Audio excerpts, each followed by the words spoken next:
Bonjour, aujourd'hui nous allons vous parler d'objectifs en partant du principe que chaque objectif raconte une histoire. Bienvenue dans cette nouvelle vidéo d'Objectif Cinéaste.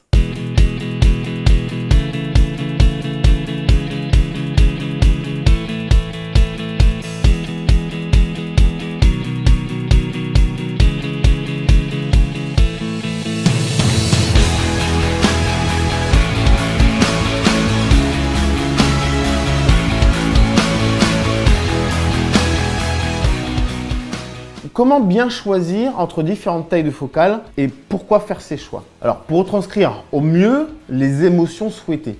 Donc, nous allons vous expliquer l'utilité de 3 objectifs aux fonctionnalités bien différentes avec une longueur de focale associée. Alors, il faut savoir qu'il existe 2 catégories d'objectifs. On a les zooms et les focales fixes. Un zoom est une optique avec des lentilles disposées de telle sorte que l'objectif couvre une certaine distance focale.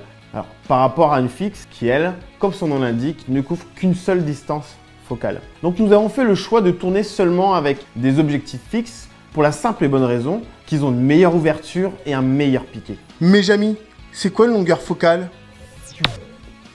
Alors, c'est quoi une longueur focale? La longueur focale est la caractéristique de la base d'un objectif. Elle détermine le champ qu'elle couvrira qui sera associé à un capteur donné. Alors, elle s'exprime en millimètres. En fait, c'est tout simplement la distance qui sépare le centre de l'objectif à un sujet qui se situe à une certaine distance jusqu'à l'infini. Le 24 mm, c'est ce que l'on appelle un grand angle. Quand vous le mettez sur le boîtier, cela vous permet de couvrir en fait une large scène. Alors moi, je l'utilise souvent lorsque je vais mettre en valeur des lieux, un paysage, un groupement de personnes par exemple. Bref, d'une certaine manière, en règle générale, le 24 mm est l'optique idéale pour les vidéos de grands espaces sans trop de déformation. Voilà. Dès que vous voulez mettre en évidence l'environnement, c'est vraiment l'objectif parfait grâce à son super piqué. Alors, voici un rendu filmé au 24 mm.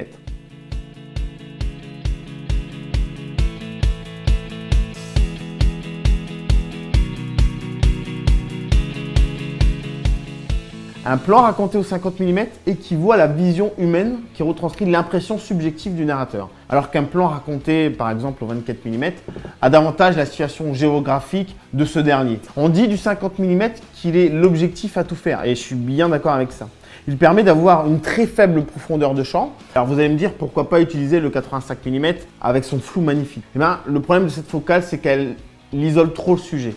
Par contre le 50 mm m'apporte le parfait équilibre entre je vais mettre en valeur mon sujet et j'arrive à contextualiser en fait ma scène. Évidemment, plus l'objectif ouvre, plus vous aurez une faible profondeur de champ qui permettra de mieux détacher votre sujet de son fond. Voilà, pour moi, c'est l'objectif que j'adore. Je tourne vraiment, je shoot beaucoup avec le 50 mm. On va regarder tout de suite ce que ça donne avec un 50 mm.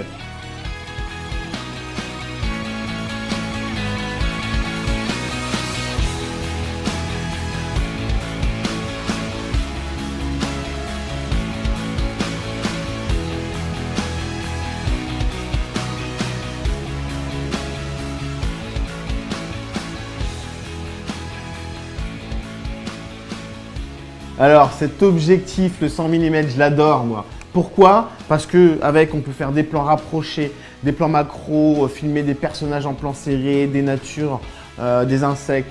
Bref, en plus il a une très faible profondeur de champ. Il est très utilisé aussi dans le sport ou alors dans les concerts. Il privilégie souvent cette focale-là pour justement avoir les personnages de loin. Ce type de toute façon de focale est fait pour avoir donc des personnages très proches. Enfin, en tout cas des plans serrés.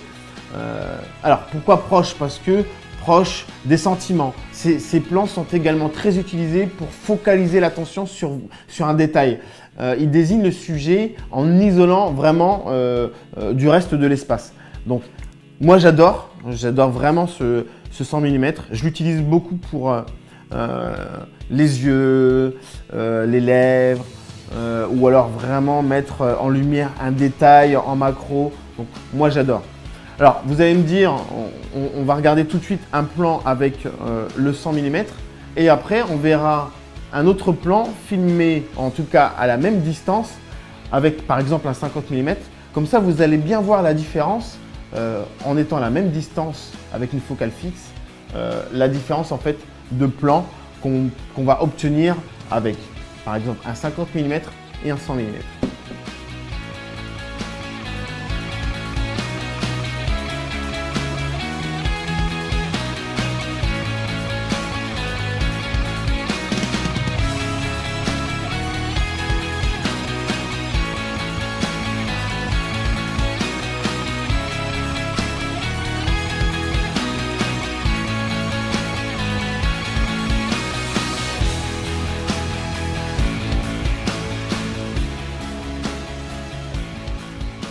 Alors, en conclusion, la profondeur de champ joue un rôle déterminant dans l'esthétique de votre image. Ça, je pense que vous l'avez compris, afin de distinguer l'élément essentiel d'une composition. Il faut vraiment isoler ce que l'on souhaite mettre en valeur grâce à un cadrage judicieux, c'est-à-dire choix de la focale, mais également en jouant sur la profondeur de champ. Connaître ses objectifs. Voilà. Ça, c'est savoir utiliser dans une situation donnée afin d'optimiser vos images. Donc, c'est réellement très important. Voilà. Choisir son objectif en fonction de l'image et du rendu que l'on désire ou alors de l'histoire qu'on veut raconter. Voilà, cette vidéo est terminée. Merci encore une fois de nous avoir suivis. N'hésitez surtout pas à commenter et à liker cette vidéo et bien entendu de la partager si vous l'avez aimée. Maintenant, moi, je vous donne rendez-vous sur le blog, sur la chaîne YouTube et n'oubliez pas, sur la page Facebook Objectif Cinéaste. Voilà, à très bientôt. Non, non, maintenant, non, non, il faut pas, c'est pas ça. C'est pas. Alors que. Alors, on dit que Pascal Délé raconte des grosses conneries. Et bah ouais, c'est vrai. Les zooms. Et c'est n'importe quoi. Tony. L'un des plus lumineux. Non. Non, non, pas du tout. Ça va trop vite là. Au 24 minutes. Alors. Moi, je sais pas quoi dire. Maintenant, dire pas quoi.